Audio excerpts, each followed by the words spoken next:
Hey, fellow watchers of the multiverse. What if events went differently? Today we bring you a special Spooky Tuesday episode. What if the Iron Giant ruled the world? A huge shout out to Zachary Stonebreaker for making this one possible.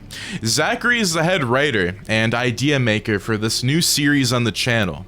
So let us know what other spooky stories you would like to see next.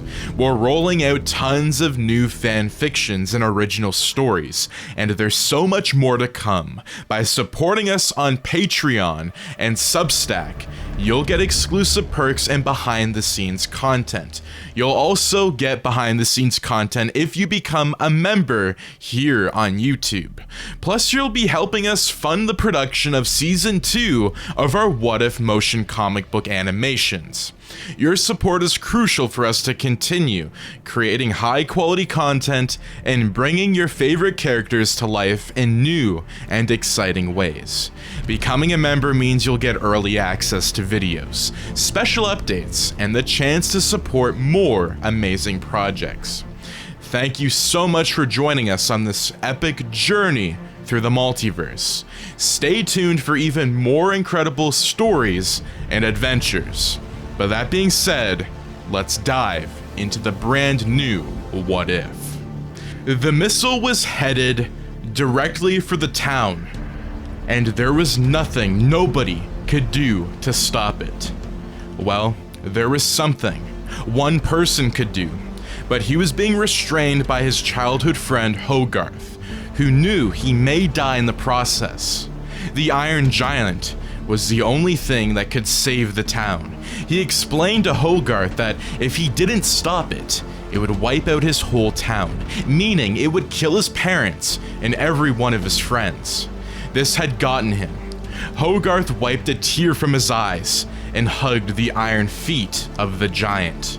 Time was running out, but he let him have his one last hug. He was going to miss him too. When Hogarth detached from him, Iron Giant flew into the air and soared directly towards the missile that was approaching the town at a speedy rate. He outstretched his balled fist toward the warhead and collided with it. The shock waves from the explosion in the sky rocked the town and sent waves of dust spiraling towards the people. They covered their eyes, afraid of shrapnel, but Hogarth stared as his only friend destroyed himself to save a town that didn't like him at first. When Hogarth found the Iron Giant, who had crashed through space, the first thing people thought was that he was an alien. But the first thing he thought of was the fact that he was a being. He was extremely tall, and hiding him was a big task. But he had done it till an FBI agent got a whiff of it and decided to stalk Hogarth till he found out the truth. Hogarth was staring at the explosion because he wanted to see a part of the Iron Giant that would fall closer to him, which he would use as a souvenir, a memorial for the future that he once had with a friend who was from another planet. A screw landed with an offensive thud a few feet away from him, and Hogarth ran towards it. People had begun to leave after they had cheered for the giant who was no more. The cloud of smoke from the explosion hung over them like a plague. Hogarth held the metal screw in his hand and placed it closer to his chest. Another tear strolled down his cheek. He ran home. He couldn't be at the place where it had all happened. Hogarth held the metal screw in his hand and placed it closer to his chest. Another tear strolled down his cheek. He ran home. He couldn't be at the place where it had all happened. One detail Hogarth had failed to remember was that the Iron Giant was self-repairing. It could fix itself up after every attack, no matter the level of the attack. An explosion that dismantled his part across the state could not stop him either. The body parts of the giant, which were closer to each other, other rubbled in the distance that had taken most of the impact of the shrapnel. The parts rolled towards another one and secured themselves. The charted parts repaired themselves, and those that were bent out of shape straightened as they joined. It had taken over a week for every part to come together. Every part except the screw, which the now conscious giant had saved for the last. He wanted to lead Hogarth to his location. It had been a normal Saturday for Hogarth, who was in his room working on his assignment, when the screw which he had placed on the center of the table began to wiggle. It immediately caught his attention. Hogarth stared at the screw as it fell over from its upright position and rolled to the floor. He wanted to catch it, but he was interested in seeing what was happening or where it was going. The screw rolled continuously over steps or barriers outside of Hogarth's home towards the forest. Hogarth had a silver of hope that indeed the screw was leading him to the Iron Giant. He had been walking for an hour, but his hope didn't fade. Something was making the screw react that way, and he needed to know. At last, he came up the Iron Giant sitting cross-legged in a secluded part of the forest. The screw rolled towards it and picked it up and placed it on his shoulder as it screwed into place. Hogarth hadn't been able to contain his joy, so he rushed towards the Iron Giant, threw his arm around his leg and began tearing up. The Iron Giant had never understood the phenomenon of humans and tears, but he used one finger to rub circles on the bath of Hogarth. Hogarth was satisfied now that the Iron Giant can come back to the town now a hero. He had sacrificed his entire being to save the town, and no one would dare turn it away from them. The Iron Giant stood on its feet, carrying Hogarth in its palm, as it tore through the forest toward the town. At the first sighting and recollection of the giant, the people had screamed in glee. Their hero was back. The more emotional ones had run towards him and thrown their arms around his feet. The others tirelessly clapped as he walked towards Hogarth's home. The US government had immediately been alerted upon the entry of the Iron Giant back into the town, and they needed to congratulate it and thank it for saving the town. They dispatched jet riders to lure the Iron Giant. The visit wasn't only for Thanksgiving, it was to establish a symbiotic relationship. The Iron Giant knew about the extraterrestrial realm more than any of them did. He would provide information for them on the things they needed to know about the existence of other bodies in the universe. In turn, they would provide it with shelter and let it stay in their town for as long as it wanted without causing harm to their people. When the Iron Giant arrived at the US government base of the military, where he was needed, he was immediately taken underground. They had stopped Hogarth from going in because it was top secret. What was going on underneath, they wanted to keep sealed. When the Iron Giant came out from the tunnels, he had to crawl through. There was a bigger space inside to accommodate his full height. He walked towards a bridge, where the commander was stationed at his eye level to speak with him. The commander laid all his plans before the Iron Giant, who knew that his plans were working. Everything had been orchestrated by the Iron Giant from the very purpose of gaining their trust. It had been no mistake that he landed on Earth, as he told Hogarth. He was sent by his people to spy on Earth, to see if it was inhabitable for them. It had been an unfortunate twist of fate that he had made a friend in Hogarth. The missile had been fired by the engineering of the Iron Giant toward the town under the US military. It had sacrificed itself knowing that it was the only way to gain the trust of the town and the people, to become a savior. He was right. The people who once feared him now reversed and honored him, but his goal had been completed. Earth was inhabitable, and he had convinced the people.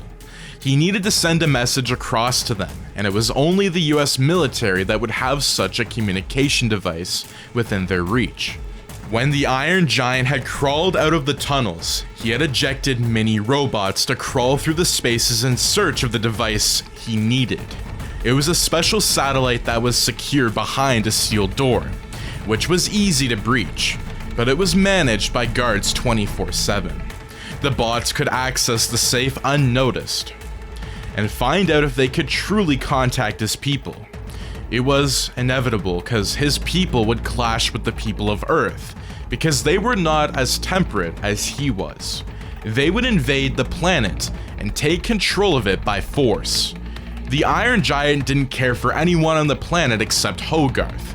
He was going to save Hogarth and keep him. The bot sent its feedback to the Iron Giant. They had found the device and it was what they had been searching for. The giant recalibrated the commands of the bots to send the message across to the people on his planet. It hadn't taken a full minute before the device was activated. The activation sent a message of warning across to the technical department that the device was firing up and trying to access communication with an extraterrestrial. The soldiers had immediately breached the safe to see the tiny robots tweaking the system. Before they could stop the bots, the message had been sent across. The Iron Giant knew it was time to leave, and it wasted no time in crawling out of the space. The soldiers fired at the retreating figure of the giant. The bullets ricocheted off of him and pierced the steel walls. His people had been waiting. They had monitored Earth for a while, and when they sent one of their own to Earth, they doubled the surveillance. They had to ensure he was kept safe. He had told them not to invade, till he confirmed that it was indeed inhabitable. When the message had crossed their screens and binaries, they throttled their engines and fired away. They knew that their own had compromised his safety by sending this information, and he would become a national threat. They had to act immediately. When the giant crawled out of the base, he picked Hogarth, who was still secured in one of the vans. A message had been sent across to the soldiers at the perimeters that the giant was now a threat that needed to be stopped, but their guns couldn't stop him. The giant secured Hogarth, dashed across the base, breaking through the fences and ignoring the shots that were bouncing off of his metal frame. The technicians wondered what the bots had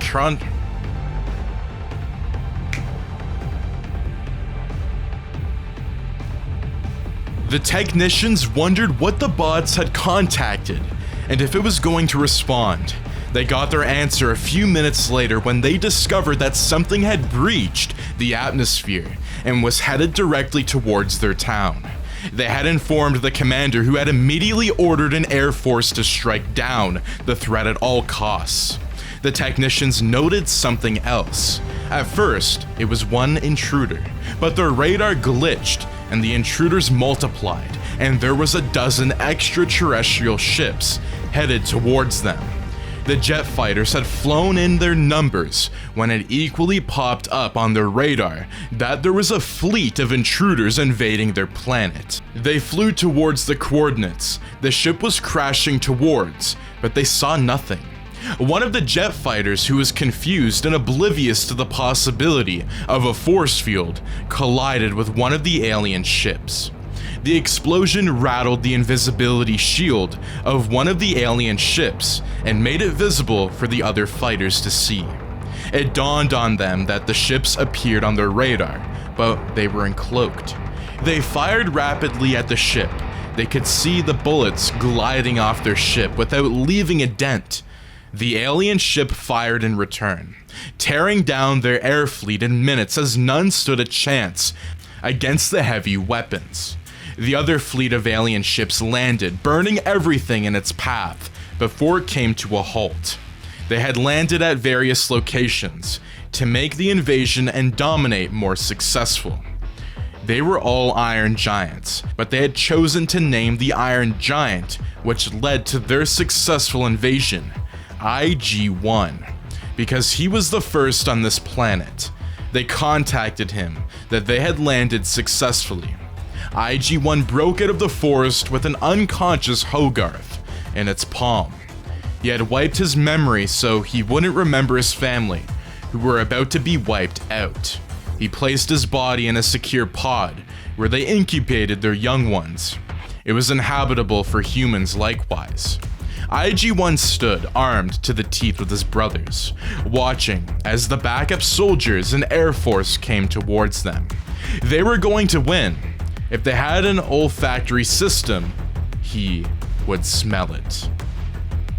And that is going to be this darker. What if Iron Giant ruled the world? Now, what did you think of this Iron Giant fan fiction? This is a different what if on the channel, and I do want to thank Zachary for, asking me to do something like this on the channel. Like, it wouldn't be possible without him. Like, this episode just wouldn't have happened. So again, I thank everybody so much for the amazing support on the channel. And if you guys do enjoy these videos like this one, do make sure to subscribe, like, share, and turn those notifications on so you and your friends are all up to date with the latest content. I would highly recommend that you check out the Substack, as we got brand new stuff coming out in like July. Like, we got exclusive content coming out. So if you guys are really into more episodes like this one, you can check it out on the Substack and you'll see more information there, as well as the Patreon and becoming a YouTube member. But thank you so much for tuning in for today's video. Do make sure to subscribe, like, share, and turn those notifications on so you and your friends are all up to date with the latest content. Take care, and I'll see you in the next video. Have an amazing day. Peace out.